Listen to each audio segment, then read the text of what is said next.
শুরুতে জানিয়ে দেব শত্রুদের জন্য ভয়ঙ্কর আঘাত অপেক্ষা করছে, হুঁশিয়ারি ইরানের। জানিয়ে দেব গাজায় ইসরায়েলি হামলায় 11 ফিলিস্তিনি নিহত। এছাড়া রয়েছে মধ্যপ্রাচ্যে মোতায়েন মার্কিন যুদ্ধজাহাজের কমান্ডার বরখাস্ত। জানিয়ে দেব রাশিয়ার সাবেক প্রতিরক্ষা মন্ত্রী দুর্নীতির দায়ে গ্রেফতার। সর্বশেষ জানিয়ে দেব বাংলাদেশের ডিজেল পাইপলাইন সম্প্রসারণের পরিকল্পনা স্থগিত করল ভারত। শত্রুদের জন্য ভয়ঙ্কর আঘাত অপেক্ষা করছে, হুঁশিয়ারি ইরানের। ইরানের বিমান বাহিনীর কমান্ডার হুঁশিয়ারি দিয়ে বলেছেন, শত্রুদের সম্ভাব্য ভুল গণনাকে চূড়ান্ত সিদ্ধান্তের সঙ্গে মোকাবেলা করা হবে। IRIADF এর কমান্ডার ব্রিগেডিয়ার জেনারেল আলীরেজা সাবাহি ফার্দ বলেছেন, শত্রুরা এটা জানে যে তাদের বিমান বাহিনী আমাদের আঘাত মোকাবেলা করার ক্ষমতার থাকবে না।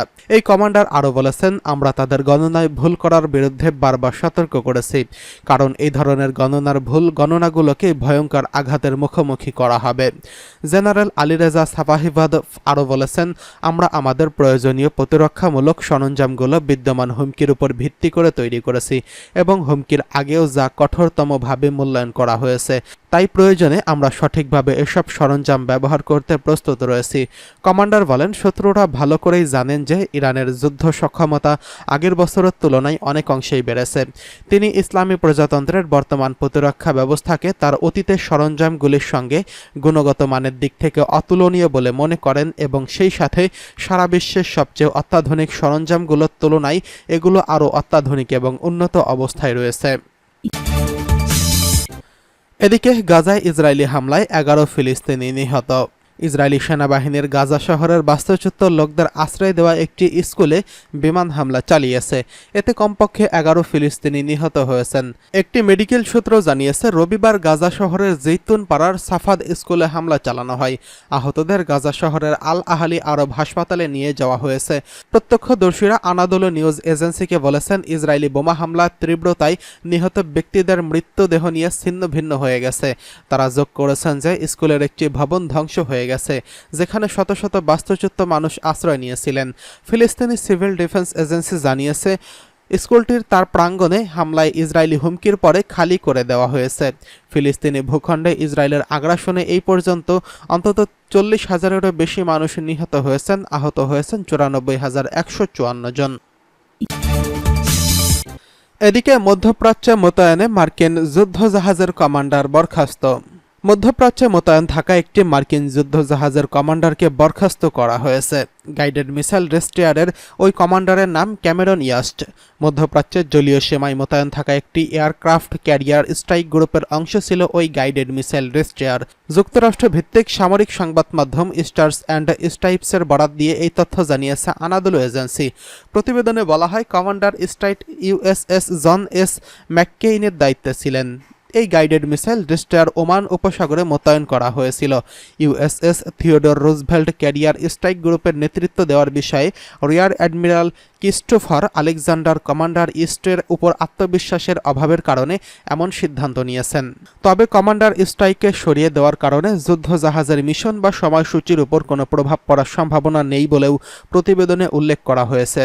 উল্লেখ্য, পারস্য উপসাগরে বাণিজ্যিক জাহাজের উপর ইয়েমেনের বিদ্রোহী গোষ্ঠীর হামলা মোকাবেলায় ওই অঞ্চলে মোতায়েন ছিল USS জন এস ম্যাককেইন। এদিকে রাশিয়ার সাবেক প্রতিরক্ষামন্ত্রী দুর্নীতির দায়ে গ্রেফতার।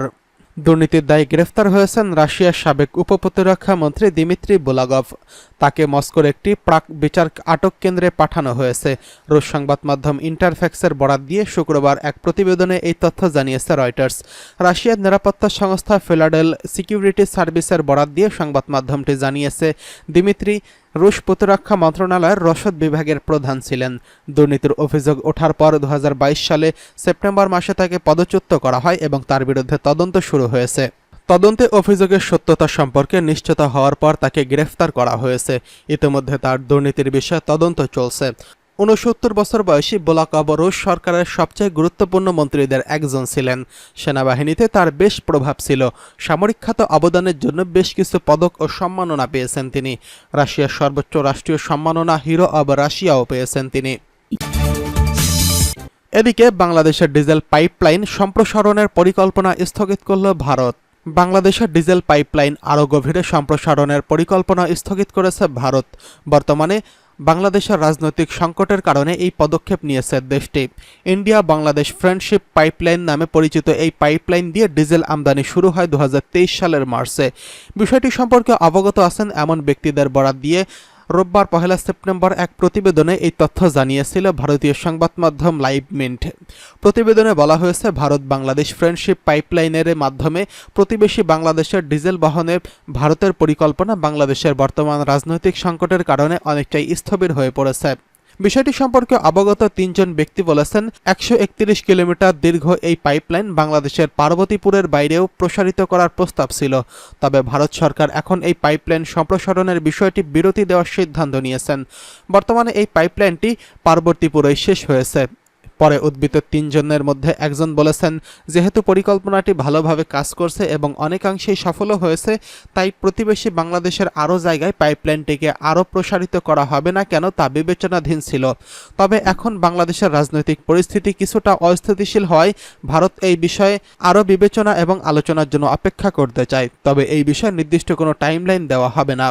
লাইভ মিন্ট বলছে, গত বছরের মার্চ মাসে ভারতের প্রধানমন্ত্রী নরেন্দ্র মোদী এবং বাংলাদেশের তৎকালীন প্রধানমন্ত্রী শেখ হাসিনা পশ্চিমবঙ্গের শিলিগুড়ি থেকে বাংলাদেশের দিনাজপুরের জেলার পার্বতীপুরের একটি তেল ডিপো পর্যন্ত বিস্তৃত আন্তঃসীমান্ত পাইপলাইনটি উদ্বোধন করেছিলেন।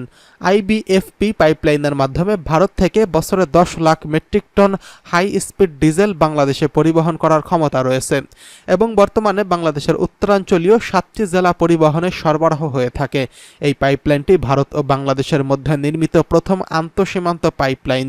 2020 সালে এই পাইপলাইন স্থাপনের কাজ শুরু হয়েছিল এবং এই প্রকল্পে ব্যয় ধরা হয়েছিল 520 কোটি টাকা, যার মধ্যে ভারত সরকার দিয়েছিল 337 কোটি টাকা।